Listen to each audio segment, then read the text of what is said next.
Hey Sagittarius, how are you guys? This is a Jennifer. Oh, that's crazy. This is a general reading for the sign of Sagittarius, Sun, Moon, Rising, or Venus. So it is not a personal reading. It's very general. Will not resonate for everyone. Please just take what resonates and leave the rest, okay? So I set the intention that my readings are timeless and that they are, there is a message of growth for everyone who watches them. So, and they find you at the right time. So, just keep that in mind, but you have to use discernment for, the message, of course, because it's general. Don't know why I got off on that also, or the Jennifer thing. So Jennifer, if you're watching, hello. Let me know that it was for you or something. I don't know. Anyway, Page of Swords. Here's what it looks like. This is pre-shuffle. We're going to lay out a spread. But it looks like somebody's watching you. Somebody's watching, trying to learn. Either you are, or roles could be reversed. But it looks like it has to do with somebody who left, came in quick, and then left. Or somebody that came back and you pulled away from. Somebody's watching. Okay? Learning.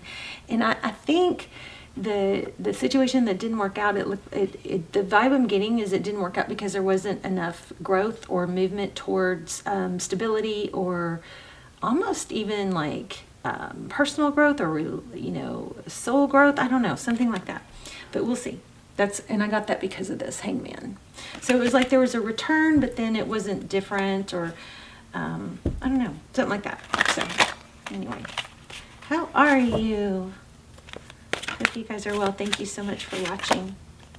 So you got 6 of Coins, Generosity, King of Swords. It feels like somebody what I'm picking up on is it feels like there's a lot of giving, but someone else seemed just like unfazed by the giving. And I'm wondering, because I'm getting these swords, I'm wondering if one person in this dynamic has like maybe an anxious attachment style where, they want to prove their worth and they give, and the other one has an avoidant attachment style, whereas they trigger you. Those two attachment styles will trigger each other because the anxious attachment person will want to feel security. They need to feel security, fear of abandonment, and this avoidant attachment person could, I know this is getting really deep for a pre-shuffle, but this avoidant attachment person is deep down afraid of believing or being let down. So it's kind of like the insecurities may be the same, but they manifest in different ways. This person may avoid attachment or diving into soon. They do want that deep connection, but it takes them longer to get there. And so, which is uncomfortable for the anxious attachment person, because the anxious attachment person views any little sign as, oh no, they're not into me, or they've got one foot out the door, or whatnot. But really, it just takes time for the avoidant attachment. This is crazy. I've never talked about this in a reading before. It takes time for the avoidant person to, months before they're ready for something secure and to where they fully give. But a lot of times those avoidant people, when they do finally give, they give. They really do get there. So it's like there may be something along those lines causing bumps in the road or a lack of, fluidity, because it's triggering each other. Of course, twin flames trigger each other too, but I'm really wondering how many twin flame scenarios have real strong opposite attachment styles that are triggering each other. Okay, so here's Hermit. I say, there's swords again. Yeah, somebody pulls back. But see, a lot of the problem here is, now I'm not talking about, of course, if this is somebody that's never given, and I'm not saying that you're supposed to stay in a situation that's not, that brings you down or isn't healthy, but somebody pulls back. And it seems cold and hurtful, but it's because they need to adjust to those feelings at a different pace. So here's Ten of Swords. Somebody pulled back. There's a painful ending here, but I'm still not feeling like everything is, you know, what it seems. All right, so your energy is Strength card. That's beautiful. Being strong, balancing the line in the line in the land. Page of Coins. You're strong and able to communicate. You know, when two different attachment styles get together, it's hard, and it's like there tends to be like a lot of blame, but it's really, there's just a major, you know, like misunderstanding, and avoidance can't always communicate very well. This looks like you're a very big communicator. Yeah, avoidant. Look at that. And I think it's, somebody's going crazy because of someone else's avoidance. And the more you push or try to talk, the more defensive or withdrawn they'll become. But here's the good news. If two people are willing to be aware and understand how to help each other and what triggers each other, that's a big healing thing. So you may need to look into attachment styles. Okay, so World card.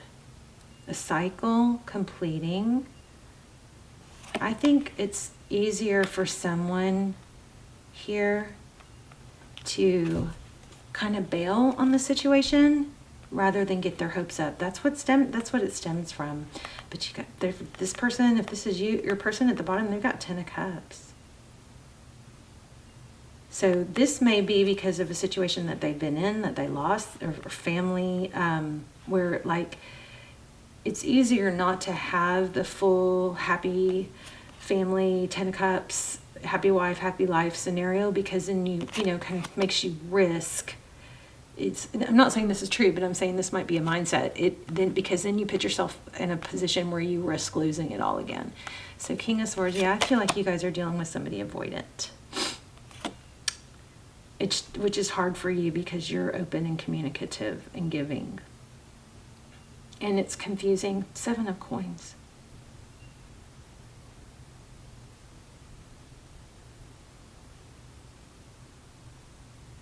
Interesting. So in the past, it looks like there's this is a very clear reading. It looks like there's an element of somebody waiting patiently, which is probably taking you way out of your comfort zone, because that's not really typically, you know, Sagittarius. But King of Swords, somebody that there's like, it's like, you know what I just got? It's like, why can you be so successful and so deliberate and so normal with everything else in your life, but then when it comes to me, I get, you know, it's kind of like the short end of the stick type feel.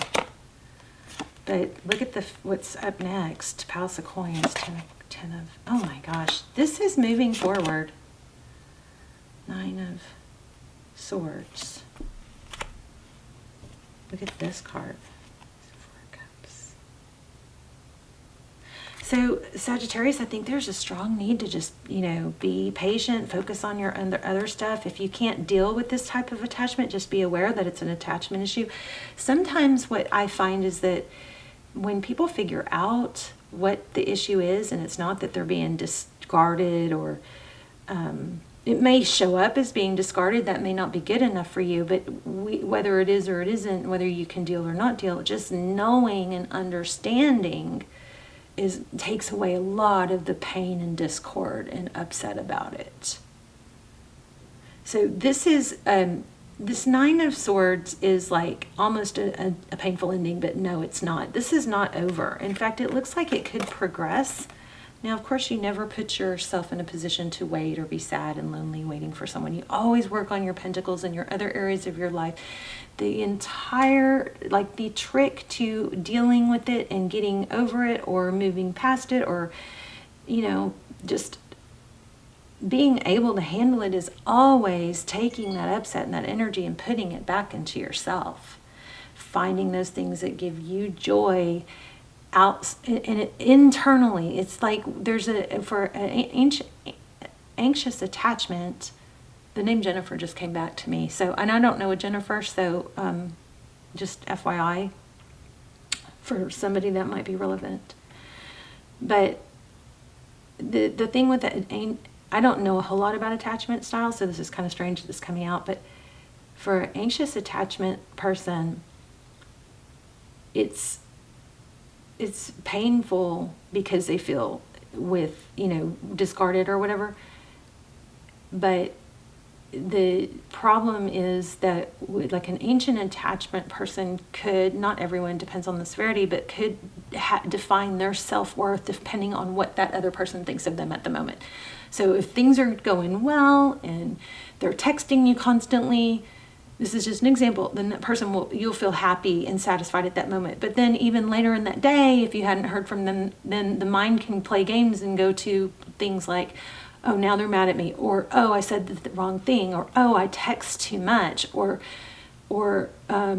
it's kind of like how I feel about myself depends on how you feel about me at that moment. And that being aware of that will help you realize that it is not something you can put on someone else. So that just makes you, and it comes from parenting and childhood stuff, but it makes you realize that you're seeking your happiness and your validation outside of yourself. And that is not ever going to be, if this is a severe issue, then definitely get counseling for this, because you can, it's such a blessing that we even know about this now, because then we can, understand it and feel better about it and work towards it. But there are processes and there are ways to deal with it and feel, and not rely on how that other person feels about you at that moment to determine how you feel about you. Okay, we got to work on you feeling about you a certain way that doesn't depend on that other person. And a lot of times that stems from not having enough going on in your own life or being sidetracked from it. So if this is probably just for very few people, but if this is resonating with you, then when you have time, don't let it take away from your work and your other stuff, but look into that, see if it resonates, maybe get some help with that.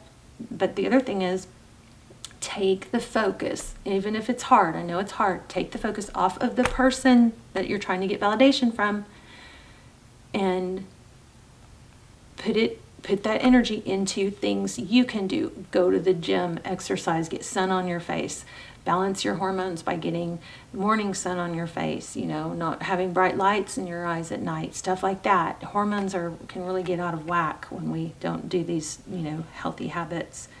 But this does look like there needs to be, or there is, or there will be, once you do it, forward motion big time in an overall happiness. But this Chariot looks like you've got the wind beneath your sails now, but you might have to just really go for it and put some energy to it. But this has a definite beautiful outcome. Possibility, people can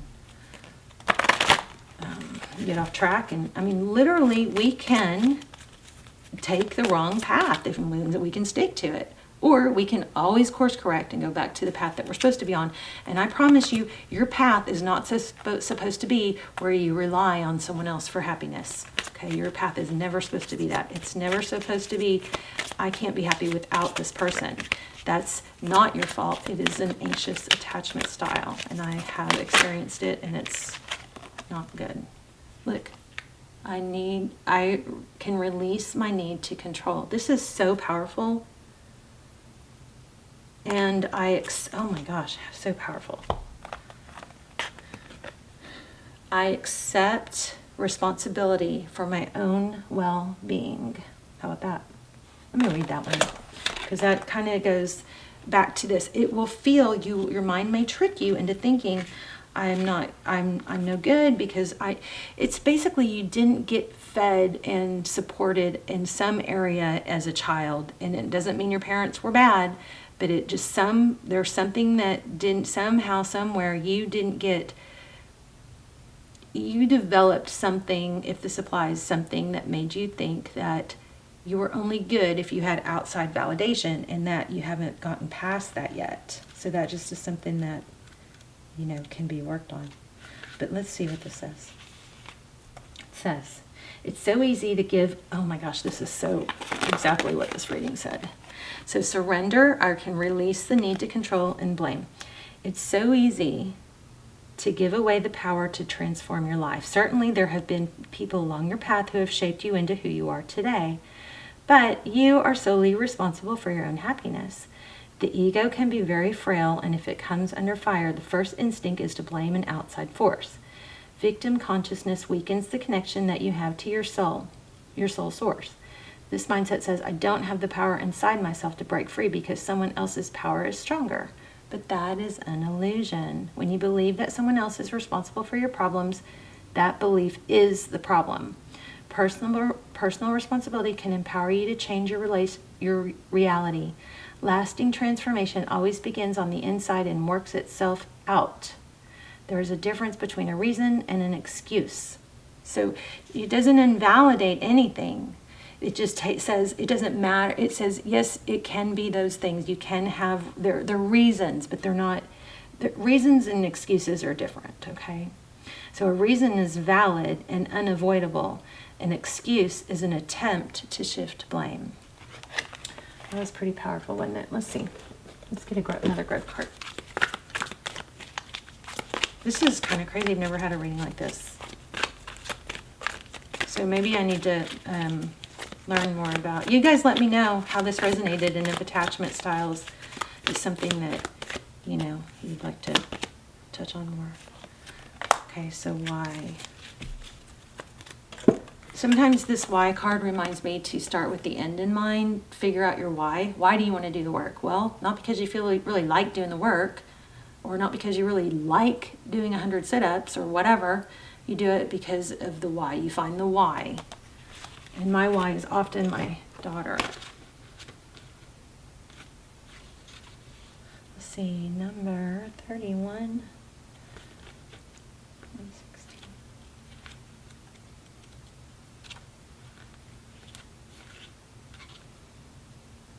Okay, so motives, driving, intention, the power of knowing why. This is a great power in understanding your motives right now. Oh wow, it's going to say exactly what I just said. Okay.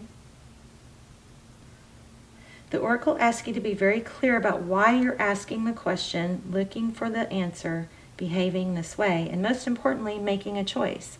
Knowing your why is the key to fulfillment. When you're clear about it, your intention will then be a magnet for miracles.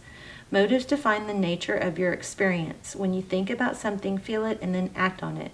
This invisible why is the lifelong energy within the seed, which brings it to life and holds the potential for growth. Okay, so this says this is relationship. We don't always know why we engage in our relationships the way we do, mostly because our feelings aren't always logical. Now is the time to recognize whether you're being triggered by someone else or if your behavior is motivated by unresolved issues of the past. Wow. Wow, that is crazy. That was our whole reading.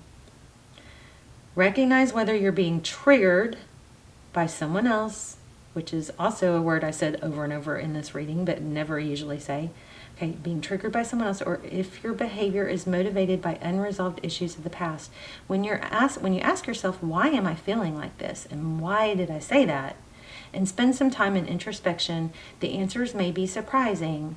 Listen to the messages from your intuition, from the knowing deep within you.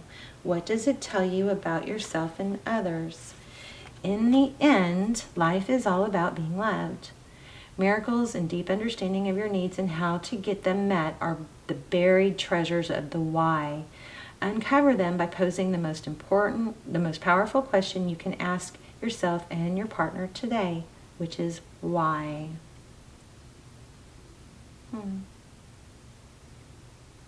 There you go, you guys. Wow. Let's talk in the comments, you guys. Please let me know how this resonated. And if any of the words or things I said, were strong signs for you. And I love just to hear, just when you guys tell me where you're watching from, I love that too. So I love you guys. I am praying for you. I hope you're subscribed and included in all my intentions. And I guess that's it. I love you so much. I'll see you soon. I'll see you in the comments. Bye, Sagittarius.